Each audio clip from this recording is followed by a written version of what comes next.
Hello दोस्तों, और इस नए एक्सप्लेनर में आपका स्वागत है।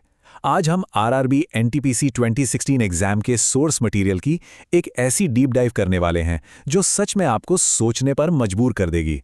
एक तरफ करीब 6.3 मिलियन कैंडिडेट्स हैं और दूसरी तरफ सिर्फ एक मंजिल। ये इंडियन रेलवेज की हिस्ट्री की सबसे बड़ी और शायद सबसे टफ रिक्रूटमेंट ड्राइव्स में से एक है। तो चलिए इस पूरे गेम को एकदम डिटेल में डिकोड करते हैं। तो चलिए सबसे पहले इस मैसिव नंबर पर बात करते हैं। 63,27,474। Just imagine that.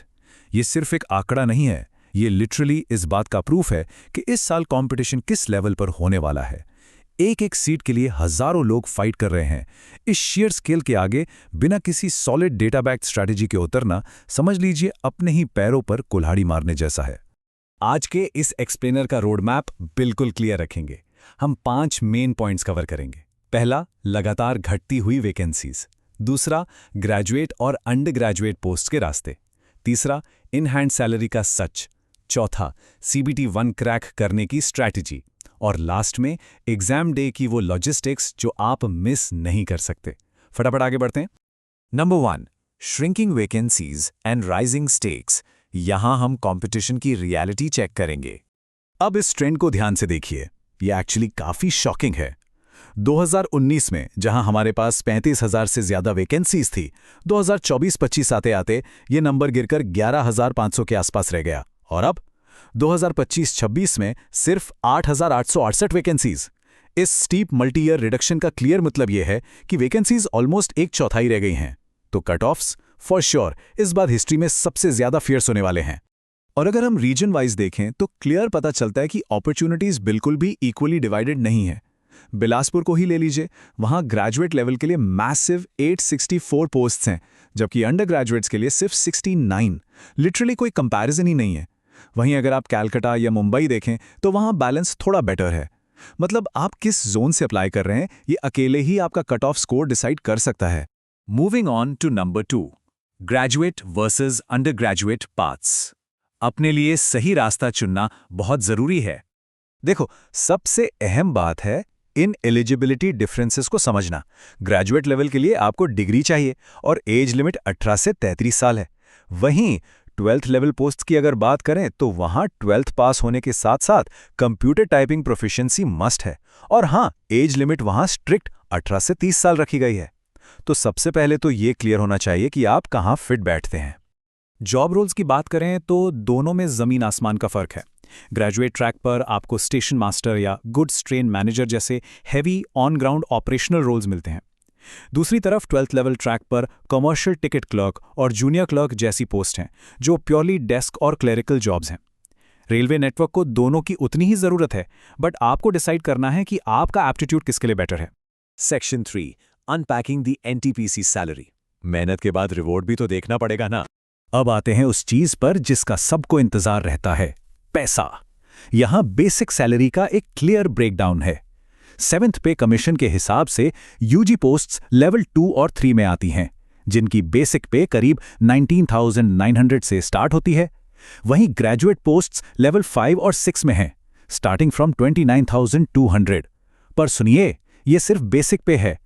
जब इसमें डीए, एचआरए और ट्रैवल अलाउंसेस ऐड होते हैं, तब आपकी actual in hand salary significantly jump करती है। काफी मोटिवेटिंग है, राइट? लेकिन वहां तक पहुंचने का रास्ता इतना सिंपल नहीं है। दोनों पाथ्स में कुछ चीजें कॉमन है, जैसे CBT 1, CBT 2, डॉक्यूमेंट वेरिफिकेशन और मेडिकल। पर कहानी में ट्विस्ट तब आता है जब हम स्पेसिफिक स्टेजेस देखते हैं। क्लरिकल रोल्स वालों को एक speed based typing skill test pass करना होगा, और स्टेशन मास्टर जैसी पोस्ट्स के लिए उन्हें कंप्यूटर बेस्ड एप्टीट्यूड टेस्ट यानी CBAT क्लियर करना होता है। ये स्टेजेस लिटरली गेम चेंजर साबित होती हैं। Section 4, cracking the CBT 1 exam. अब आते हैं रियल बैटल ग्राउंड पर और इसकी स्ट्रैटेजी समझते हैं। CBT 1 एग्जाम पैटर्न को थोड़ा डीकंस्ट्रक्ट करते हैं। टोटल 100 क्वेश्चंस और आपके पास हैं 90 मिनट्स। यहां एक चीज जो सबसे ज्यादा स्टैंड आउट करती है वो है जनरल अवेयरनेस का वेटेज, पूरे 40 मार्क्स। बाकी मैथमेटिक्स और रीजनिंग के 30-30 मार्क्स हैं। ऑनेस्टली मैथ और रीजनिंग लोग प्रैक्टिस से निकाल लेते हैं, बट जनरल अवेयरनेस ही वो सेक्शन है जो इस एग्जाम में आपकी रैंक बनाता या बिगाड़ता है। अगर हम कोर सिलेबस की सर्जिकल स्ट्राइक करें तो ये हाई यील्ड टॉपिक्स निकल कर आते हैं। अकेले करंट अफेयर्स और स्टैटिक जीके मिलाकर जनरल अवेयरनेस में 25 के आसपास क्वेश्चंस बनाते हैं। बड़ी बात है।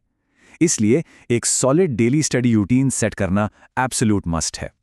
आपको अपने दिन में करंट अफेयर्स पढ़ने का एक डेडिकेटेड टाइम रखना होगा, साथ ही डेली मैथ बेसिक्स और मॉक्स की प्रैक्टिस करनी होगी। टाइम मैनेजमेंट के बिना सिलेबस पूरा करना इम्पॉसिबल है। To put that into perspective, ये एग्जाम एनालिसिस हमें एक एग्जैक्ट टारगेट देता है। अगर कट ऑफ्स क्लियर करने हैं तो आपको जनरल अवेयरनेस में 36 से 39, मैथ्स में करीब 30 और रीजनिंग में 35 के आसपास क्वेश्चंस अटेम्प्ट करने होंगे। अगर हम इन सबको जोड़ें तो आपको पेपर में बैठकर लगभग 88 से 90 एक्यूरेट क्वेश्चन सॉल्व करने का माइंडसेट लेकर जाना होगा। You heard that right, 90 out of 100। पर रुको, यहां एक सबसे बड़ी वार्निंग है, और एक्चुअली ये रूल बिल्कुल जीरो टॉलरेंस वाला है। हर गलत जवाब पर आपके 1/3 मार्क्स कट जाएंगे। 1/3 नेगेटिव मार्किंग। तुक्काबाजी करना यहां लिटरली एग्जाम सुसाइड के बराबर है। ब्लाइंड गेसिंग तो भूल ही जाइए। आपको स्पीड से ज्यादा अपनी एक्यूरेसी पर फोकस करना पड़ेगा, नहीं तो आते हुए मार्क्स भी माइनस में चले जाएंगे। And finally section 5, essential exam day logistics. पढ़ाई एक तरफ, पर इन नियमों को तोड़ना डिसक्वालीफाई करवा सकता है। एडमिट कार्ड और सिटी स्लिप डाउनलोड करने का ये एग्जैक्ट प्रोसेस ध्यान से सुनिए। रीजनल आरआरबी पोर्टल पर जाकर CN07-2025 लिंक पर क्लिक करें, अपना रजिस्ट्रेशन नंबर और डेट ऑफ बर्थ डालें, और सबसे इंपॉर्टेंट, PDF डाउनलोड करने से पहले अपनी सारी डिटेल्स वेरीफाई जरूर करें। एक छोटी सी मिस्टेक बहुत भारी पड़ सकती है, और प्लीज इसको आखिरी दिन के सर्वर क्रैश के लिए मत छोड़ना। एग्जाम डेली 3 शिफ्ट्स में होगा। शिफ्ट 1 वालों को सुबह 7:30, शिफ्ट 2 को 11:15 और शिफ्ट 3 को दोपहर 3 बजे रिपोर्ट करना ही होगा। एग्जाम शुरू होने से पूरे 90 मिनट पहले। क्यों? क्योंकि गेट पर कंपलसरी आधार बायोमेट्रिक वेरिफिकेशन होता है। अगर आप थोड़ा सा भी लेट हुए तो गेट बंद और फिर अंदर जाने का कोई चांस नहीं। अंदर जाने के रूल्स बिल्कुल ब्लैक एंड व्हाइट हैं।